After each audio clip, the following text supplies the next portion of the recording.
Hello everyone, welcome to the Teaching English webinar for teacher educators, in which Eric Ikembe will look at the role and value teacher associations have in teacher education. My name is Shirin Soyuz and I'll be your moderator today. Thank you all so much for joining this live event. This is the 7th session in our new monthly series of webinars for teacher educators, and you can register for the future sessions from our Teaching English website. As always, before we start the session, I'd like to share a number of quick housekeeping reminders with you. While waiting, please share with us in the Q&A where you are from. If you work in pre-service, type pre-service. If you work in in-service, type in-service in the Q&A. So this session is being recorded, and a recording of the webinar will be available on Teaching English in the next couple of days. The link to the certificate will be provided in the thank you email that you will receive tomorrow. Finally, you'll have a chance to ask questions during the session. Please use the Q&A to ask our presenters your questions. So we'll be using the chat box for announcements, but you can ask your questions using the Q&A box. So let me introduce you to our guest today. Eric Ikembe is Senior Lecturer in the Department of English at the Higher Teacher Training College, Cameroon. Eric holds a PhD in Applied Linguistics and TESOL. He is the coordinator of Cameroon English Language and Literature Teachers Association Research Group and the outreach coordinator of the IETFL Research Special Interest Group. So hello, Eric, welcome, and over to you to launch today's session. Thank you very much, Shirin. Hi, participants. Welcome to this webinar series. I'll start by sharing my screen. Shirin, can you allow me to share my screen, please? Okay.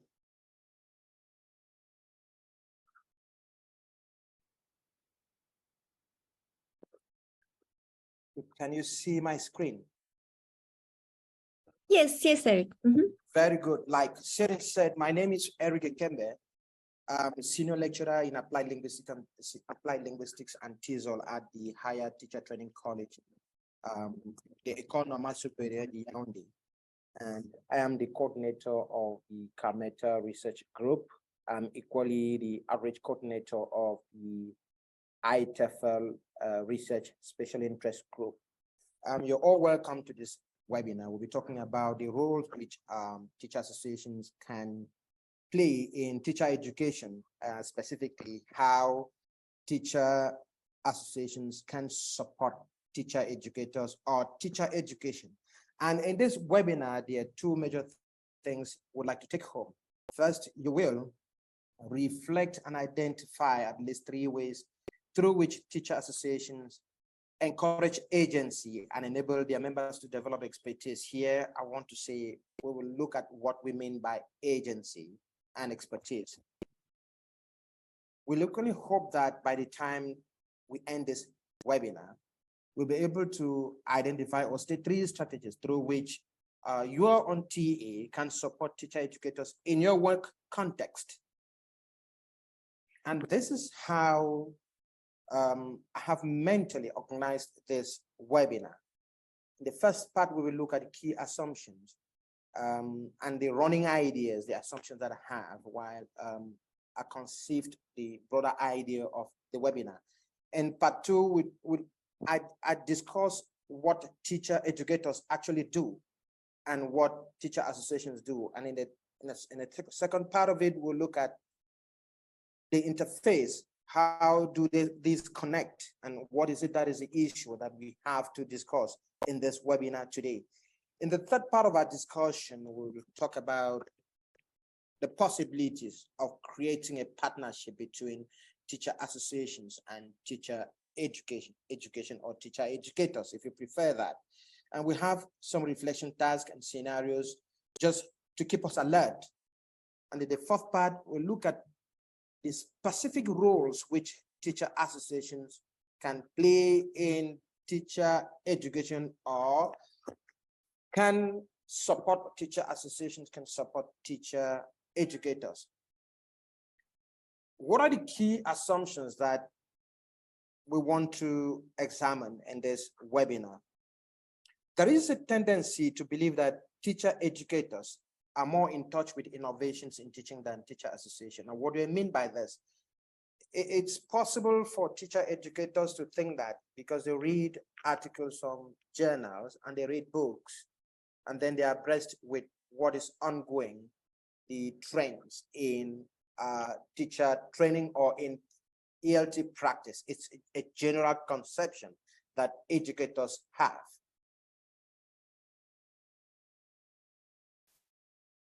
The assumption we equally have again here is that teacher associations are the bridge between the theoretical knowledge which pre-service teachers gain in teacher education institutions and the practical realities of teaching English in different contexts. What do I mean by this? When you go to a teacher training college or a teacher education institution, you're trained on basic issues about teaching. You're given some theoretical knowledge. You're taught the input hypothesis, how languages are learned, and things like that. But within a specific context of practice, the ecology and the cultural space in which teaching operate sometimes may not exactly collocate with this theoretical knowledge. And we assume here that teacher associations coming now to bridge this gap.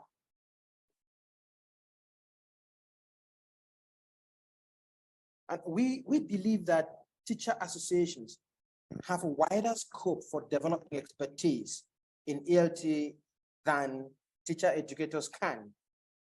And the point here is that the teacher educators are going to train you on how to teach. In teacher associations, participation in teacher associations will regulate the scale at which this works. And so we'll be looking at what we mean by expertise to better understand this. Now, like I said in the plan or in the overview of this webinar, we look at two running concepts. We have agency and expertise. So what do we mean by agency? Agency is primarily need-driven intentions and behaviors. That means an individual decides and is driven by something which is intrinsic to act in a specific group or within a specific community. And because it's driven independently and that drive is intrinsic, the individual is prone to taking active roles and responsibilities in practitioner activities or in practitioner groups. Agency equally means the capacity to make an active contribution to shaping work and working conditions with the overall intention of improving the quality of education. What do we mean by this? The intention to be part of a teacher association and participate in teacher association activities is more or less driven by your belief that you can contribute something to the overall ELT enterprise within your own community. Agency equally means to be active, supporting an environment with the intention of influencing or benefiting from others' behaviors. Say, for example, what practitioners share as good practices. For example, within your context, you think you can get something from it or maybe contribute to their understanding. And it equally means reshaping your own and others' work using available means and resources in a situated context. So if you think that what you've done in a class, in your classroom, and you find yourself within a community of practitioners or in a teacher association, you think you can offer some strategies or some insights into your profession or into your practice, which others may benefit from, then this equally depends on the means and resources available within your context. So you are not working out of your context. Now, what is it that we mean by expertise? Expertise generally is acquired skills and competencies, and I would pay attention here to the word acquired. It's not learned. It's something that grows with time with least effort. And expertise is valued in specific educational contexts that can be a source of appropriate practice from which others can learn. That means if there's a possibility that what a practitioner does can influence the practice of others, and then that expertise is valued, and that goes with specific context. And a teacher who feels like he's grown to expertise, feels confident making decisions without outside interference, not going to depend on morpheme studies, it's not going to depend on the input theory, it's not going to depend on the document strategies. He feels like where I find myself, I can make informed decisions, pedagogical decisions on what is relevant and what can work within my context. The moment you grow to that level, then you become an expert, and that is what expertise practically means. And anyone who's grown to that level of expertise, feel confident managing learning and enacting a curriculum. The idea is that when you are assigned, when you're given a curriculum in a context, generally we understand that curricula are developed by ministries of education or by institutions, and the practitioner has the option of working with that curriculum in that particular ecology and within their teaching context.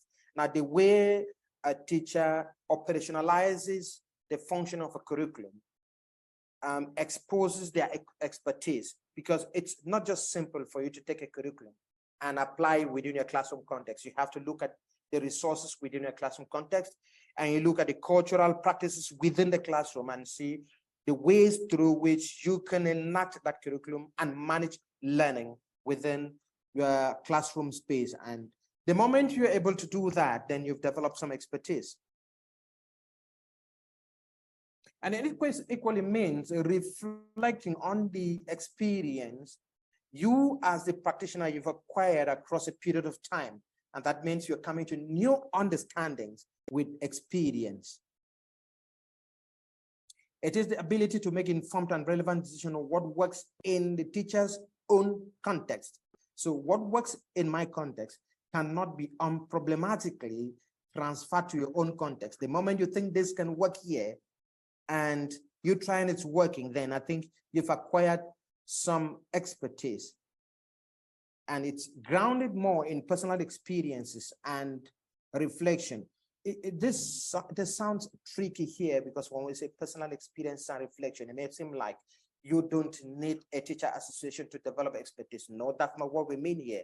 We mean even when you belong to a teacher association, what you do within that teacher association as an individual, the kind of reflections that you go through, the kind of things, decisions that you make based on what you gain from others or what you share, is what actually develops the expertise that is necessary within your TA. Now, permit me share a few examples of agency and expertise.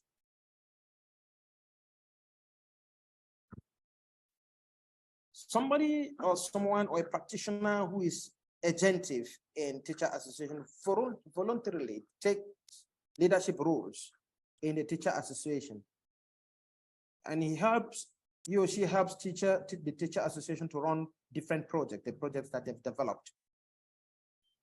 And he participates in local conferences, workshops, and professional development webinars, and commits himself or herself to local TA initiatives. For example, if a TA develops a motivation plan, and that they're going to develop lessons following that motivation plan, and an individual commits themselves to that plan because they've discovered that motivation is a crucial element in their classroom. That is kind of being agentive in your teacher association. It means planning lessons together within a TA framework, for example, like sharing success stories and trying out new strategies. Now, these are a few things that any practitioner in a teacher association would do to show that they are agentive. And like I say, they're few, not all. We can't be exhaustive here. So let's have a few examples of expertise. Expertise to be an expert means you're demonstrating successful independent and classroom decisions, or you're making classroom decisions based on accumulated experience. You can organize ways you can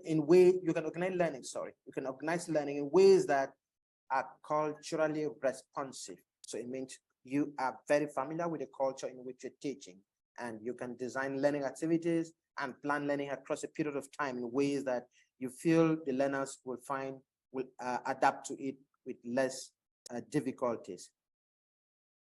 It means being able to influence others in practice. Of course, if you try out new strategies based on your understanding of your work context, and they work, and you're able to share that with other colleagues who might have been having a difficulty in that particular domain, and when you try it and it works, then you are influencing practice. And that is what it means to be an expert.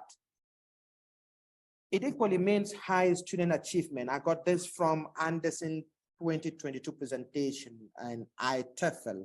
I mean, if you're able to raise student achievement based on probably planning lessons in ways that are culturally responsive and monitoring learning, sure that learners are able to move from one stage to another without outside influence, and then that is a show of expertise. Now, the agency expertise interface is something that is sometimes slippery or tricky, and it's good we try to see the hotspots in this. Agency is crucial to the formation of expertise, as expertise is context sensitive. What do I mean here? You can't develop expertise in space. You develop it within your work context. And what we believe is that your participation, your active role in teacher association within your own context can support you develop expertise. The possibility that expertise can lead to agency in a teacher association is high, though not automatic. Yeah, sure. It's not automatic because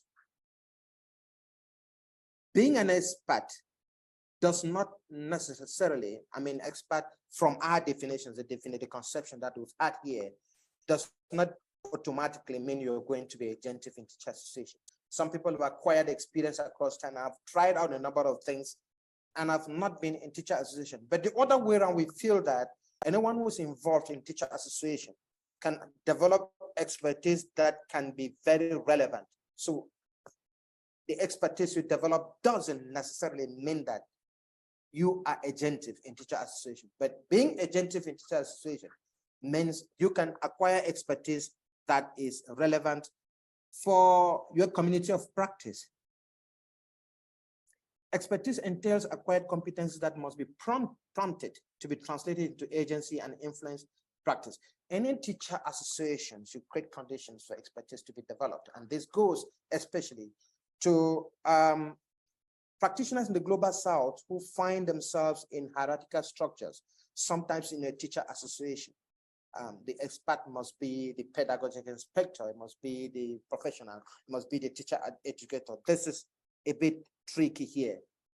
And now, if a teacher association conceives expertise, if it conceives expertise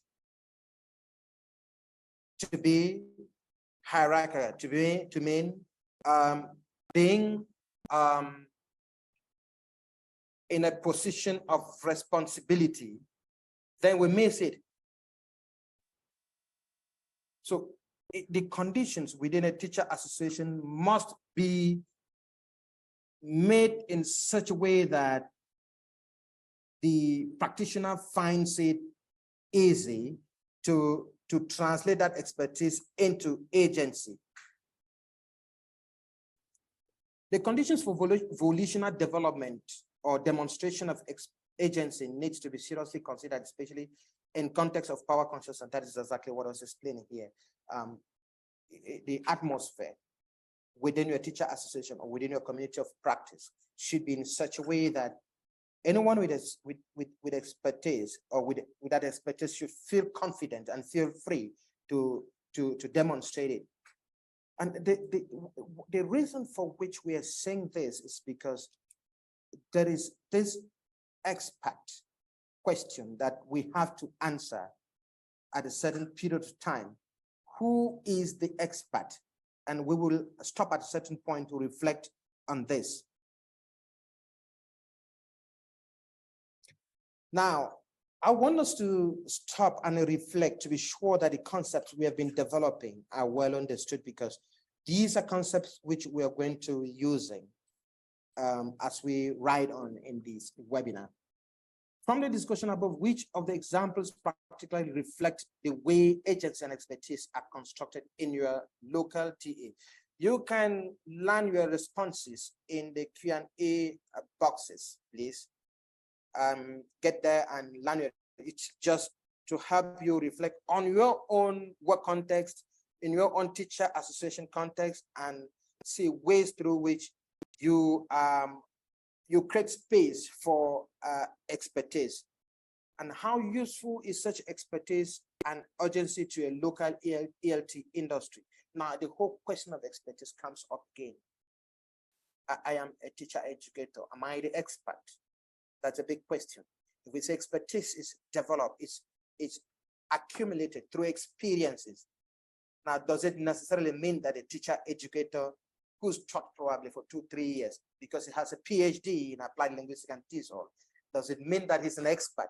And what about the circumstances in the classroom, which everyone needs to understand to be able to manage learning? And based on your ideas above, do you think teacher education can benefit from teacher association? And if yes, in what ways? These are just questions for you to reflect on, and place your answers in the Q&A box. And Cyril, please, I'd like us at this moment to get you involved in what we're saying. Like I said, there is nothing new that I'm saying here. Most of what I'm saying is to cause us to reflect on ways through which we are running our own practice as teacher educators, and ways through which we are managing teacher association. Please, can we, Cyril, can we briefly, say in 5 minutes, run this poll to be able to get participants' feelings about the way? Okay, great. Thank you, Cyril. Okay, thank you so much, Cyril.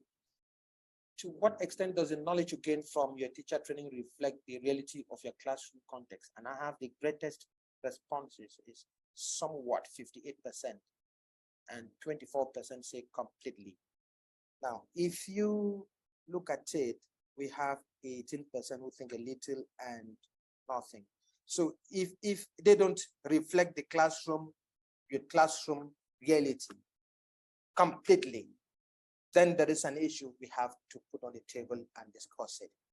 Because let's suppose that we have 58 plus 24, that gives us mostly 82%. What about the 20%? Why? If you are training a teacher to work in a specific context, why is it not 100% reflective? So if 58% say somewhat, then there's a possibility that there's a missing link somewhere. Now, who completes that link? And that's the crux of the matter here. That's why we're trying to examine the relationship between teacher education and teacher association. The point here is that the ecology of the classroom is not static, it's dynamic. It's in ways that you can't claim that everything you do now, as you move from a teacher education classroom, a pre-service training, and you go to the classroom, you're going to have the same experiences in the next 5, 10, 15 years. It's not. Now, if things change across time, who is more abreast with these changes? The practitioner or the teacher educator? And I think that in spite of the fact that the teacher educator is able to read studies that have been conducted in ABC, what actually happens in the classroom, it's something that requires further attention, which I believe a teacher education who is cut off from the classroom completely, I mean from the practitioner's experience, would require some information from the practitioner to be able to adapt their training to what obtains in teacher, what obtains on the field. So please, thank you so much, Sharon, please. I want to move to the next slide.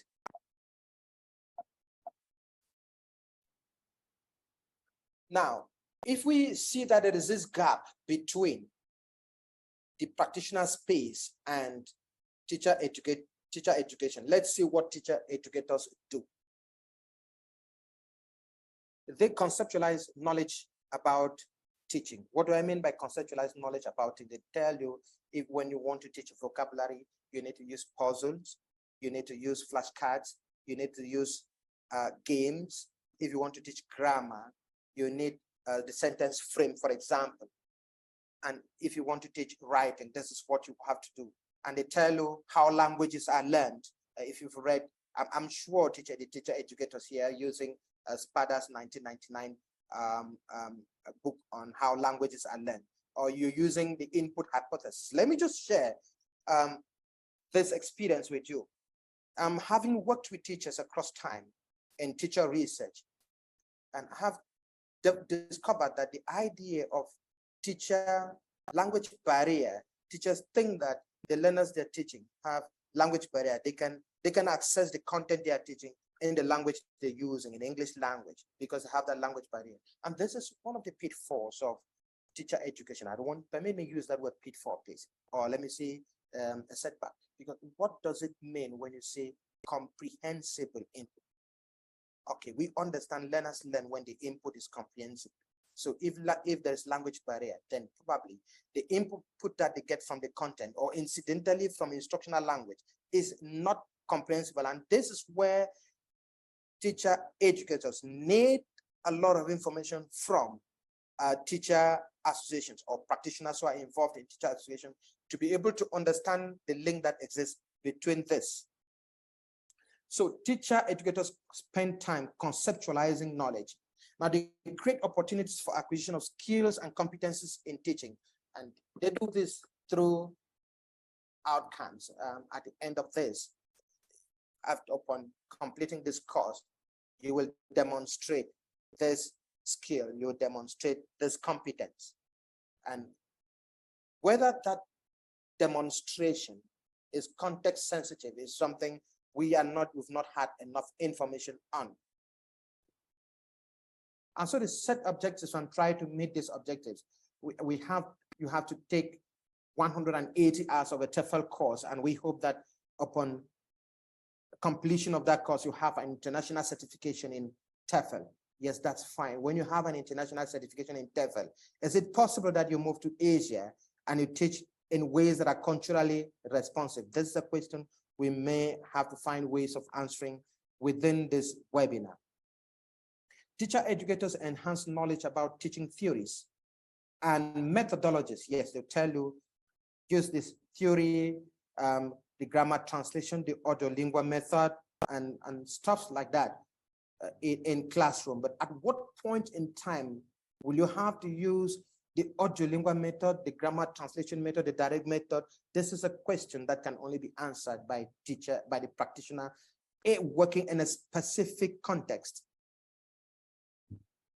Teacher educators foreground trainers' knowledge and build teachers based on craft. And one of the things that we've learned about teacher education is that they do modeling. The model teaching, if you have to teach vocabulary, you can start with this, you go move from this stage to this other stage. And there is no evidence so far that this modeling works in every context. Therefore, there is something within different contexts which we need to be able to make training context relevant. They rely on text and teacher's notes. Yes, you have to read chapter 1 to 6 of Richard and Rogers' methods in language teaching. You have to read Jack Richard's book on reflective practice and identify ways through which this happens. When you are equipped with these competencies, analytic competencies, critical competencies, you are equipped with some knowledge background, which you require a specific phase to translate that knowledge into action, to concrete action. And that is where the issue is, translating this knowledge that you've gone from the text and the teacher's note into concrete action. This is where we want to explain the niche. Now, what do Teachers Association do? While we're discussing what teacher educators do, we said they conceptualize knowledge. But what teacher associations do is that they enable practitioners to operationalize knowledge about teaching. And when they operationalize this knowledge, they come into new experience with work within their context, with what works within their context. So they produce knowledge, develop it, and disseminate the knowledge through conferences and webinars. And this is something which teacher educators are less likely to do. They sought out consensus in teaching, enhance professional confidence, give opportunity for teachers to reinvent their identities. I'll take an example from the background in which I come from. In Cameroon, teachers refer to themselves as common teachers. And so they believe that they do not have expertise. They believe they can't advance in a specific, they can influence practice. But agency in teacher association enables them to reinvent themselves the moment they're able to try out the strategies, different strategies from different practitioners, and share that in conferences and webinars that reinvent their identity. So they think they have the capability of influencing practice. This is what happens in teacher associations. Teacher associations equally create opportunities and avenues for new encounters and professional development. So they develop networks that can support teacher break isolation and limit teacher burnout.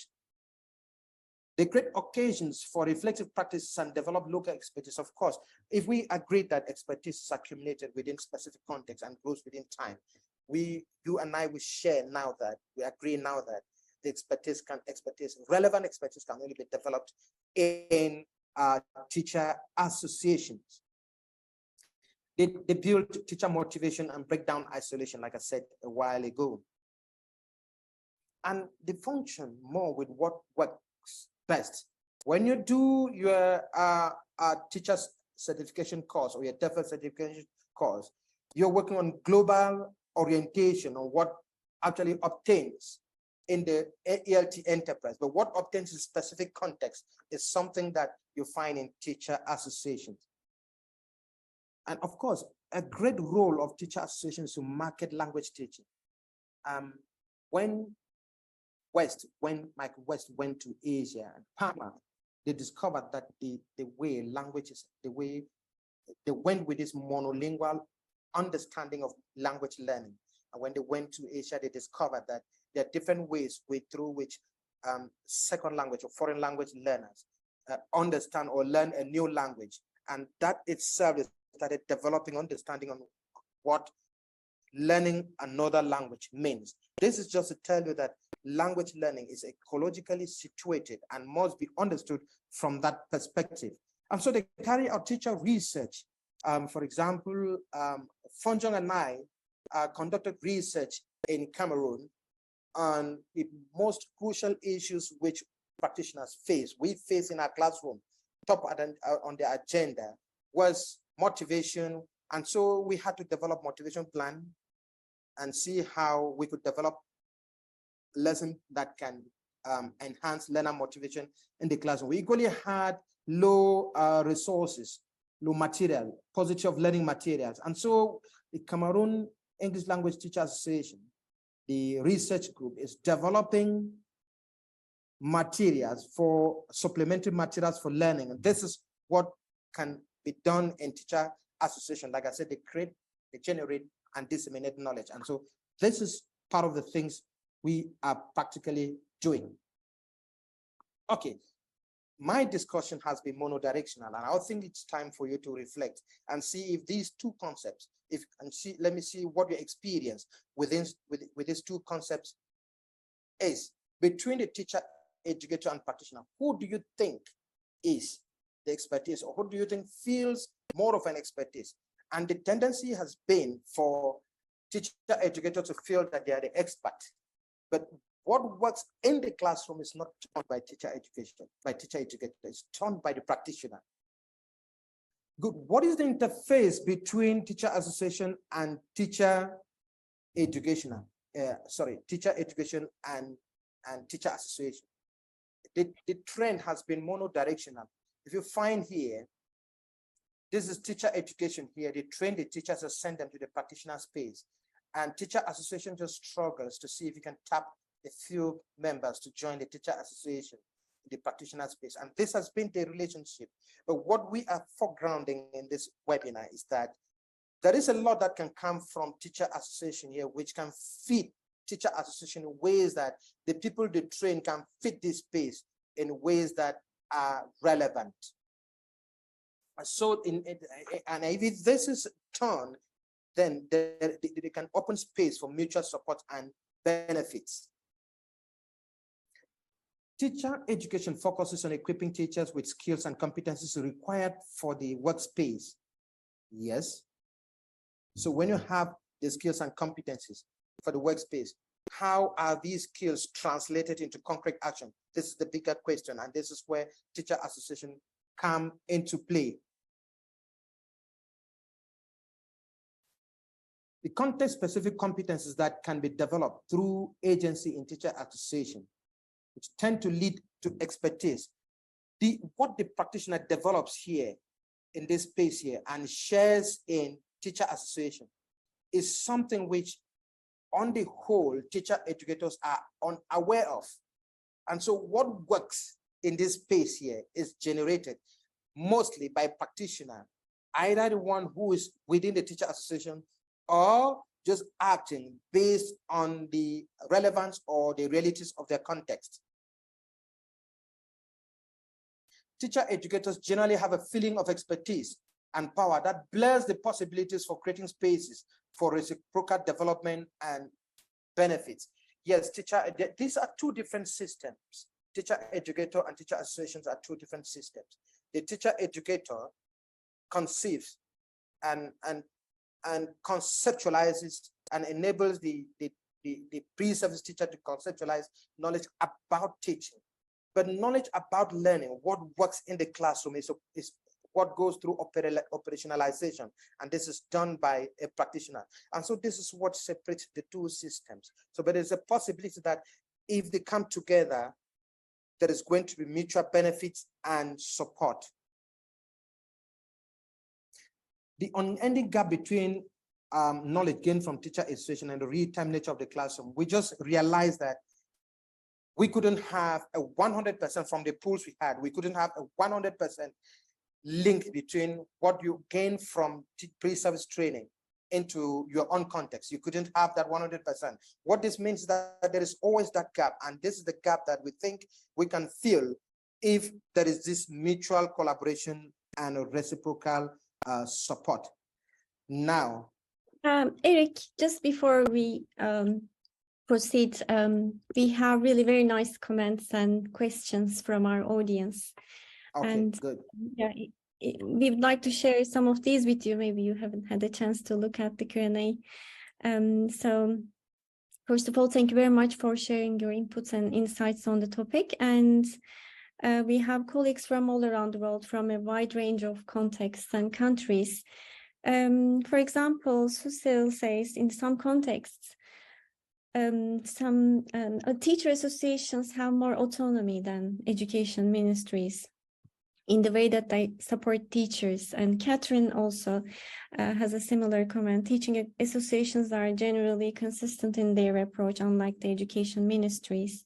And Gabriela says, in our local teacher association, in their teacher association, they have events for teachers where they share personal and practical reflections rather than more academic research. And they really enjoy that, given that these events give them opportunities to get to know something that they wouldn't find in journals or books. And Rocio from Ecuador, so Rocio is the president of a teacher association, and they would like to know new ideas to help teachers.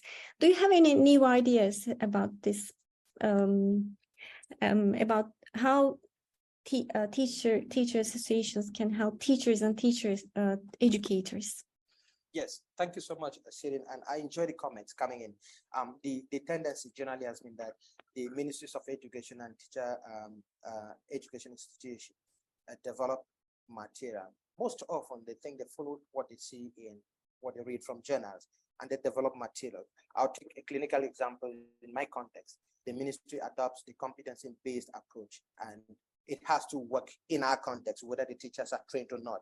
But when teachers go to the field, and from what we have shared with the teacher, there is a possibility that the strong version of the competency approach has to be mitigated, so it works within our context. Part of it is that there is a growing school culture.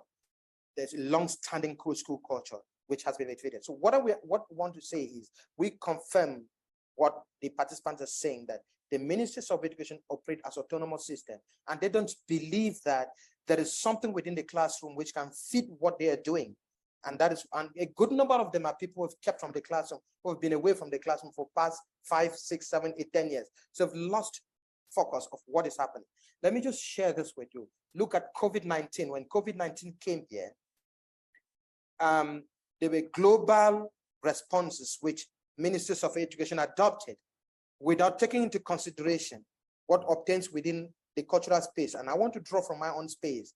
Students had been banned from going to school with cell phones. And so nobody thought that they could buy an Android phone or a smartphone.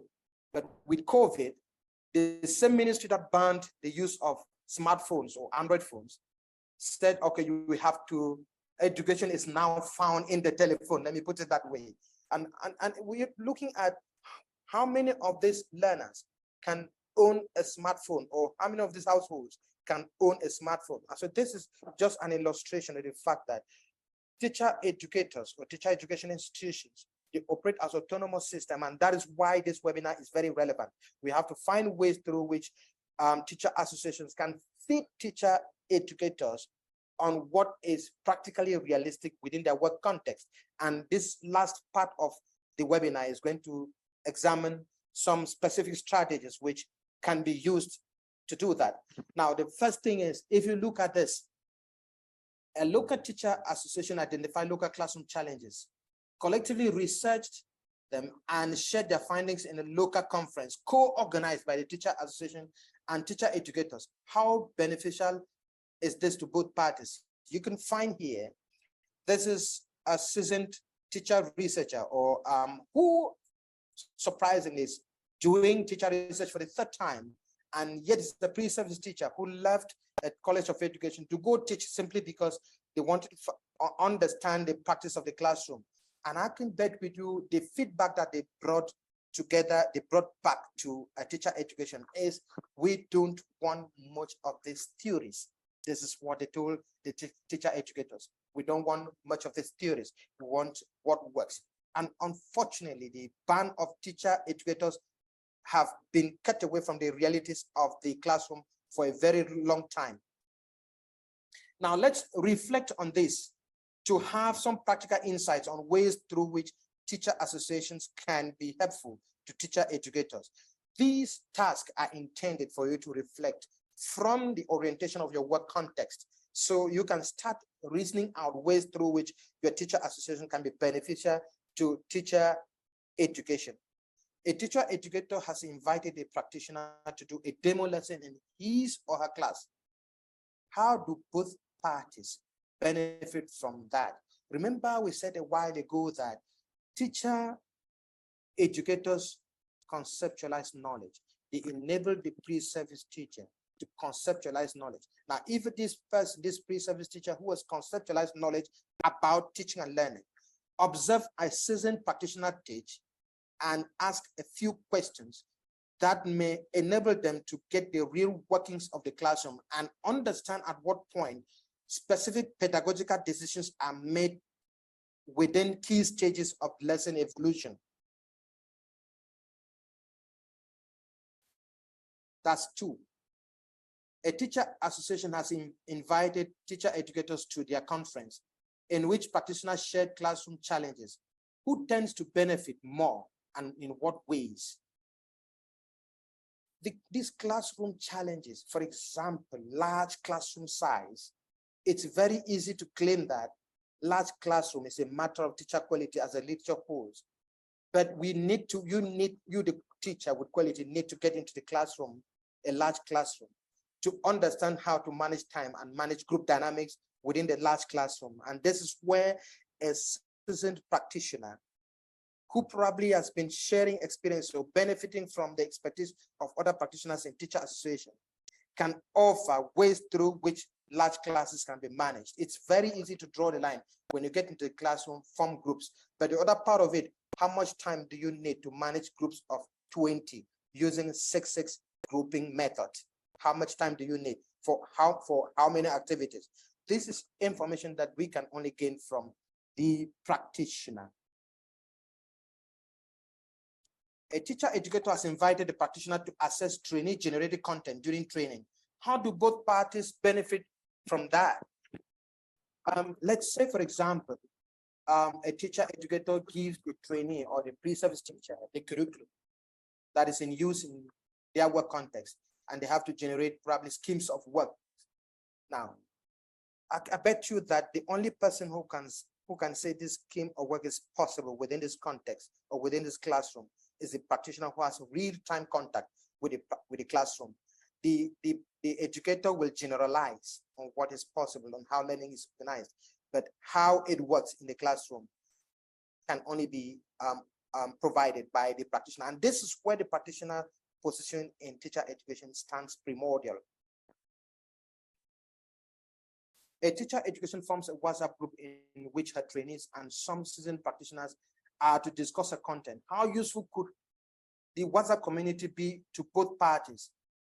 If you're a practitioner and you don't get what practitioners, if you're a teacher educator and you don't get what practitioners share about the real-time workings of the classroom, what the nice stories they bring from the classroom and the ugly ones, I'm sure you spend your time theorizing pre-service education. And this is where I think a WhatsApp community with a focused framework with key prompts can enable the teacher educator to have a practical picture, a clear picture of what the real-time classroom looks like. Now, how can teacher associations support teacher educators? I bring this experience from my context. I said a while ago that teacher educators generally feel on top. There's a hierarchical structure. If you look from this picture here, this conference here exists in teacher and a teacher education institution in my work context. That's in Cameroon. And if you look at this, a mix of seasoned practitioners, novice practitioners, and pre-service teachers, reflecting on the nature of this classroom here. You see how many students congregate to work on one textbook. And I doubt if this is what these people give pre-service teachers, that when you go to the field, you'll find 20 students on one textbook. I'm yet to be informed this is what obtains, but I know they can teach, they can say when you have to teach listening or reading, this is what you do. But they never tell you if you have to teach reading in a context where 2 or 3 learners in a class of 80 have a course book. They will never tell you. So when these practitioners reflect on ways of managing the students here, they are operationalizing, finding ways of operationalizing knowledge. And once they operationalize this knowledge, the output is learner-generated material. You can see things that learners have generated because the practice is based on the reality of the context. And this is what the teacher educators here can take back. Now, if you find in this space here, this is a conference in which we had teacher educators or teacher practitioners come together to share ideas. And the practitioners with Peace Corps volunteers working in Cameroon share practical insights on things that they worked in their classroom. And this is the event in which the practitioners were able to tell the educators on the face that, look, your training packages are obsolete. And this is what works. And I think that this is one way through which, it's a major way through which teacher associations can support teacher education. So they can link educators with local classroom experiences. What is it that is happening in the classroom? Both when we say the classroom, the learners come from a specific culture. What we mean by culture is not just the word. It also means what the learners bring to the classroom ideologically and what they have to do. And this information is only available to practitioners. They review beliefs about teaching. A while ago, we said in teacher education, educators enable practitioners to pre-service teachers to conceptualize knowledge. But once you start working in teacher association, you have to review your beliefs about teaching, and these beliefs, if the teacher educators can get them, they can have what they can train in ways that are context sensitive and context relevant. Teacher educators can provide innovation in teacher education. Sorry, teacher practitioners in teacher associations can offer teacher educators ways through which they can change and review their training packages to be context specific. And I asked this rhetoric, I had this rhetoric a while ago. Does TEFL certification in the UK and the US make you teach in a remote area in Asia comfortably? And if you bring back feedback from this remote area or less developed area, it's possible that it can inform the teacher educator on ways through which they can review their training packages. Teacher association enable pre-service teachers and educators to have insight into the classroom life, the workings of the classroom, the realities of the classroom life can only be obtained by having this clear picture of what the real-time classroom is. Of course, when you work together to build communities of learning, it can also help the teacher association or the practitioners to review their knowledge on theories and also fit the theories with practical insights on what works in their own community. And in so doing, if this happens between the practitioners, pre-service teachers, they build a better communities of learners. Now, a major question we have here: are ministries of education going to stand on their position? Are teacher education institutions going to stand on their position? Or is there going to be a possibility that the two can come together to form a partnership? And what I think is that teacher educators aren't going to change unless there is enough evidence that practitioners in TAs have developed relevant expertise that can be valued by teacher educators. Relevant expertise can only be locally constructed through agency in teacher association. So when the practitioner in the teacher association accumulate expertise and that expertise is valued, then it has something more to offer to teacher educators, and teacher educators will recognize that expertise and find need to build a link. Teacher associations have to develop appropriate framework for agency and for constructing relevant expertise, which can be valued and solicited by teacher educators. Teacher association, what do I mean by this? Teacher associations can develop a framework through which they can support teachers to develop expertise. And this, one way through which they can do this is collect opinions from teachers who are agentive, and find out how they have accumulated expertise and use that as a way of developing a framework for their TA. And if that framework is consciously constructed, then it's going to be consciously recognized. Teacher research is one way that teacher education can have up-to-date insight into the real-time working of the classroom. They can get this from TA and factor that into training. My learners don't understand me when I teach. I don't understand why learners can't answer comprehension questions. This is information which teacher research brings to the table. And if the questions related to this are systematically investigated, then the researcher, the teacher researcher, can offer the teacher educator real-time understanding of the classroom. Now, Sirin, are we going to have some time for a few questions, maybe 2 minutes for preview questions before I wrap up?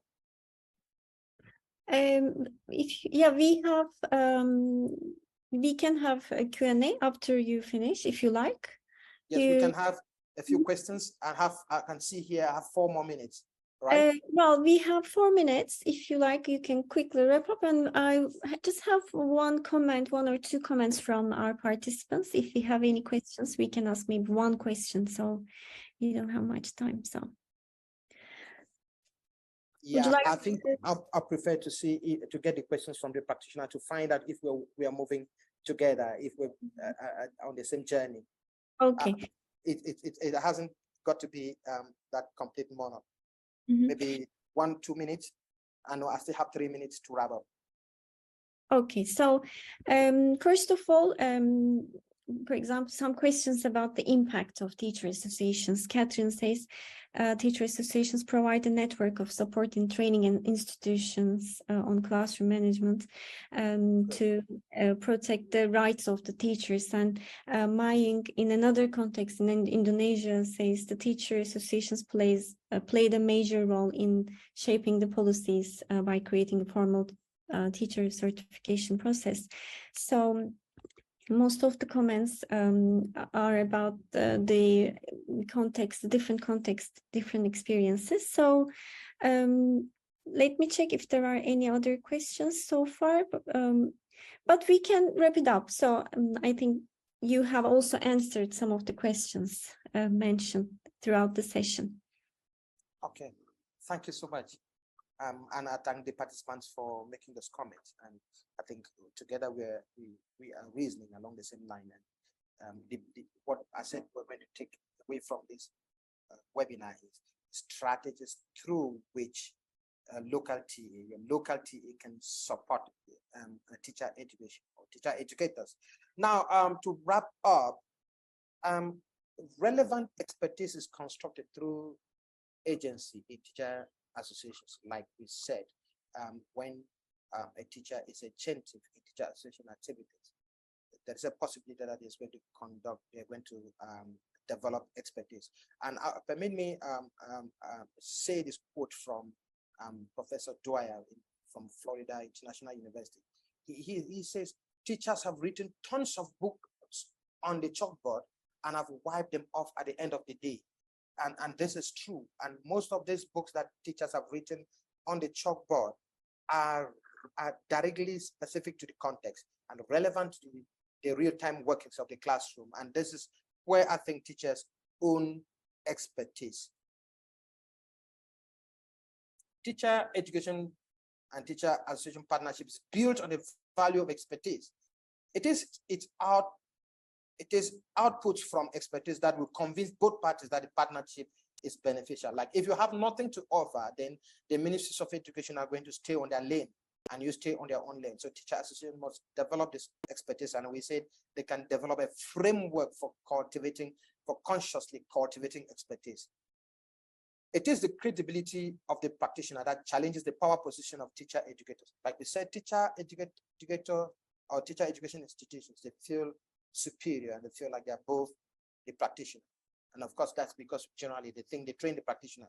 But what the practitioner does, if he's able to develop relevant expertise and influence practice, then the practitioner can establish credibility, which can be recognized by teacher education institutions. An initial success may form the basis for long-lasting partnership deals. The moment you come together, you can reflect on what is it that worked so well in that partnership, and you build further partnerships on that. And please, Serene, I think I've come to, it's 1 hour sharp, and I can say thank you so much, participants, for your wonderful comments and for your kind attention. My email is there available, so I'm happy to take further questions, maybe offline if you care. Thank you so much once more. Thank you, Eric. We can't see your email, but maybe it's on the last slide. Yeah, it should be on the first slide.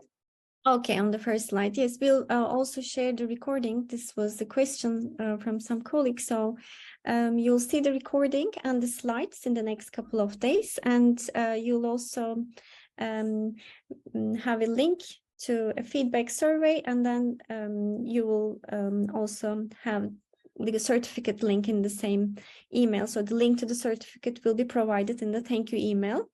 Thank you so much, Eric, once again. Just one last comment and question. Rita asks, how can I become the member of your teacher association? So this was a question. Thank you once again. Maybe you would like to share with our colleagues how they can join your Teacher Association? Yeah, our association membership is free. You can stray in and stray out without any challenge. And but what keeps our members on is the things that we do. We don't focus on sporadic events. We build up initiatives that accumulate into events, and that's what keeps our participants working. And there's a model we are trying to develop for conferences in teacher associations. So because what happens with events is that immediately after the event, it's difficult for participants to retain everything that they got from the conference and how they can translate all of it into practitioner life, the general practitioner life. So we're developing a way through which expertise is constructed across time and then showcased within a conference. So anyone who wants to join our group, please feel free to share my email with them. To write to me, and I will add them to our WhatsApp platform first, where we share general information, and then all our events are announced. May I just take this opportunity to say, on Sunday 11, we have a cohort of teachers which we brought together from our May 25th conference. We had a conference May 25th, 22nd, sorry. Yeah, May 25th. And what we developed from that conference, what is ongoing now, we are supporting a group of teachers, teacher research, mentoring them in teacher research. They are midway into the process. And on the 11th, we decided that we have a mini conference during which they share their experience on what they're doing as a way of sustaining the course, because it's not yet ended. And that's also intended to push the other practitioners to run the course to the end. So it's one way through which we can bring other participants from other contexts to work together. Great. So we hope this model, and with the help of these events and conferences, your best practices will spread to other countries, other contexts, other teacher associations. So the impact will be in different contexts as well. So thank you so much, Eric, once again, for sharing your insights and experience with us. It's been very valuable, and we hope to hear from you in the future as well. And dear participants, thank you very much once again for your active participation. So let me share quick reminders with you. So the recording of the webinar and the slides will be available on Teaching English. And also please share your feedback with us. You will see the feedback form in the chat. And don't forget to subscribe to our monthly newsletter for teacher educators. And finally, register for our next webinar, which is about helping teachers who have learners with special educational needs and disabilities. So thank you very much once again, and we hope to see you all in our future events. And thank you, Eric. So stay in touch in the future with your events about teacher research. So thank you so much, Serene. I'm happy to share that anytime you want me to. It was a pleasure doing this for the British Council, and I use this opportunity to say 2 days ago, while I was working on this webinar, I saw my registration card for the British Council Yaoundé 2006 way long. I saw the card hanging on my wall, small corner of my wall, and that tells me how long I've been in partnership with the British Council. So I thank you for giving me this opportunity to share what I think, my knowledge about teacher education and teacher association, to a wider community of practitioners. Thank you so much. Thank you.